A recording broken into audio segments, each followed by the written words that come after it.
आपल्यासोबत आमदार कैलास पाटील आहेत। सर, आज अधिवेशन संपतंय, 6 दिवसाचं अधिवेशन नागपुरातला आज समारोप आज या ठिकाणी होतं, सूप असते।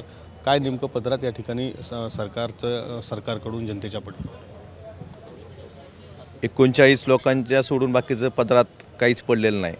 त्यांना स्वतः त्यांच्या पत्रात अजून खाती पडलेली नाहीत, परंतु ते काही जरी असलं तर त्यांचा अंतर्गत प्रश्न आहे, खाते द्यायची का नाही, कोणाला मंत्री करायचं। पण ज्या संकल्पपत्र भाजपचं काल मी सभागृहात दाखवलं आणि आजही आठवण करून देतोय की ज्या संकल्पपत्रामध्ये त्यांनी सांगितलं होतं की आम्ही 3 लाख रुपयापर्यंतची कर्जमाफी शेतकऱ्यांना देऊ, आणि मी त्यांना आठवण करून कालही दिली आणि आजही देतोय की 2019ला ज्यावेळेस उद्धवजी ठाकरे साहेबांचं सरकार आलं त्यावेळेस त्यांनी पूर्ण मंत्रिमंडळ नसतानासुद्धा पहिल्या अधिवेशनामध्ये त्यांनी जो शब्द दिला होता कर्जमाफीचा, 2 लाख रुपयापर्यंतची कर्जमाफी त्यांनी केली होती आणि त्याची अंमलबजावणी पुढच्या काही महिन्यात झाली होती।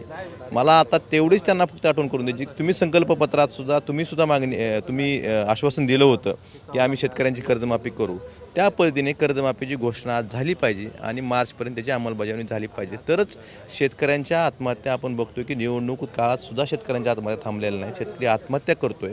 सोयाबीनचे दर, कापसाचे दर, दुधाचे भाव, कांद्याचे भाव एवढे रसातळाला गेलेले आहेत की शेतकऱ्यांना अक्षरशः म्हणजे त्याचं उत्पादन खर्च निघत नाही।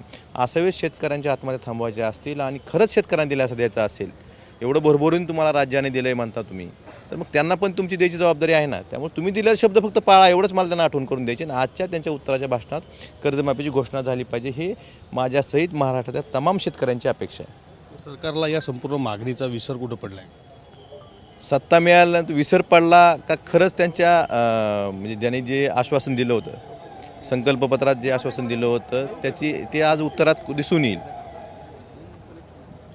ते आमदार कैलास पाटील, कॅमेरामन विशालसह विवेक गावंडे, TV9 मराठी, नागपूर।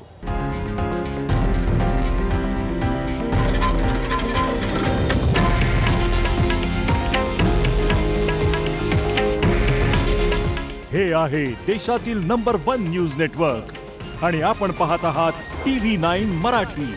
काळजी तुमची, हित महाराष्ट्राचं।